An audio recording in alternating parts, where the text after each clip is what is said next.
Baby Tramp by Ambrose Bierce. If you had seen little Joe standing at the street corner in the rain, you would hardly have admired him. It was apparently an ordinary autumn rainstorm. But the water which fell upon Joe was hardly old enough to be either just or unjust, and so perhaps did not come under the law of impartial distribution. Appeared to have some property peculiar to itself. One would have said it was dark and adhesive, sticky. But that could hardly be so, even in Blackburg, where things certainly did occur that were a good deal out of the common. For example, 10 or 12 years before, a shower of small frogs had fallen, as is credibly attested by contemporaneous chronicle.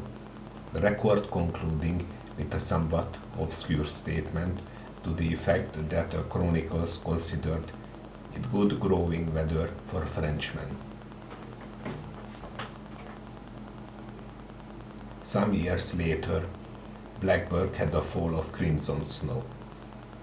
It is cold in Blackburg when winter is on, and the snows are frequent and deep. There can be no doubt of it. The snow in this instance was of the color of blood, and melted into water of the same hue. If water, it was not blood. The phenomenon had attracted wide attention, and science has as many explanations as there were scientists who knew nothing about it.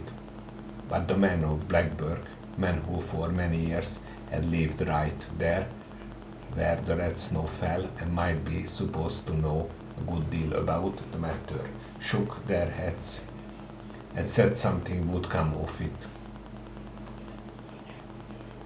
And something did, for the next summer was made memorable by the prevalence of a mysterious disease, epidemic, endemic, or the laws, or the Lord knows what, though the physicians did not, which carried away a full half of the population. Most of the other half carried themselves away and were slow to return, but finally came back, and were now increasing and multiplying as before. But Blackburg had not since been altogether the same. Of quite another kind, though equally out of the common, was the incident of Hetty Parlow's ghost. Hetty Parlow's maiden name had been Brannon, and in Blackburg that meant more than one would think. The Brannons had from time immemorial, from the very earliest of the old colonial days, been the leading family of the town. It was the richest, and it was the best, and Blackburg would have shed the last drop of its plebeian blood in defense of the Brannon fame. As few of the family's members had ever been known to live permanently away from Blackburg, although most of them were educated elsewhere and nearly all had travelled, there was quite a number of them. The men held most of the public offices, and the women were foremost in all good works. Of these latter, Hetty was most beloved by reason of the sweetness of her disposition, the purity of her character, and her singular personal beauty.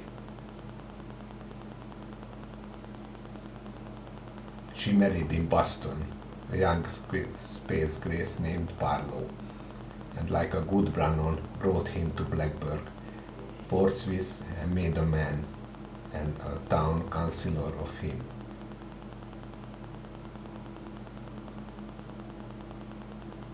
They had a child, which they named Joseph. and dearly loved, as was then the fashion among parents in all that region.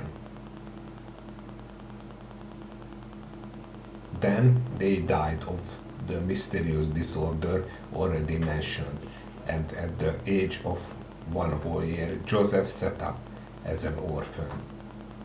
Unfortunately for Joseph, the disease which had cut off his parents did not stop at all. It went on and extirpated nearly the whole Brannon contingent and its allies by marriage, and those who fled they did not return. The tradition was broken.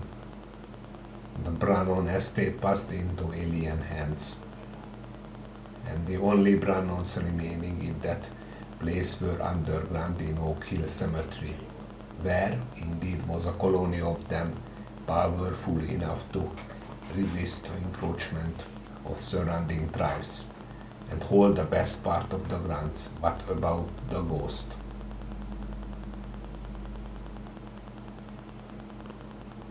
One night, about 3 years after the death of Hetty Barlow, a number of young people of Blackburn were passing Oak Hill Cemetery in a wagon.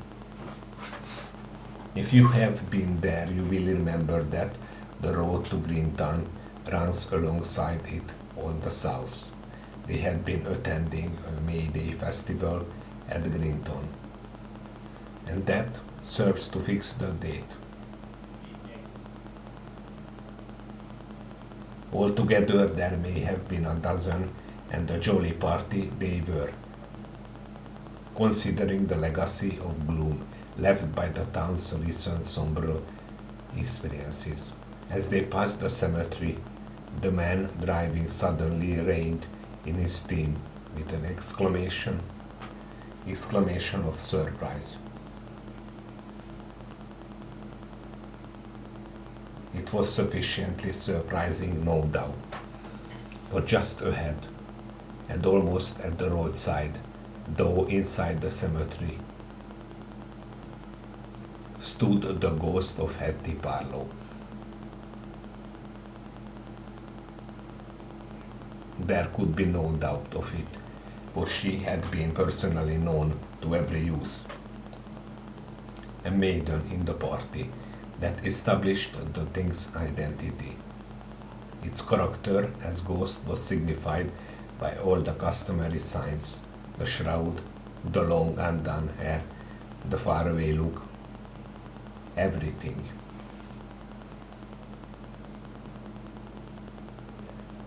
This disquieting apparition was stretching out its arms toward the west, as if in supplication for the evening star, which certainly was an alluring object, though obviously out of reach.